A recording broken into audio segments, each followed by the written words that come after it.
नमस्तेऽस्तु महामाये श्रीपीठे सुरपूजिते शङ्खचक्र गदाहस्ते महालक्ष्मी नमोऽस्तुते।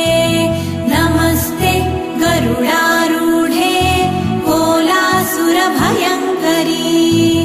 सर्वपाप हरे देवी महालक्ष्मी नमोऽस्तुते।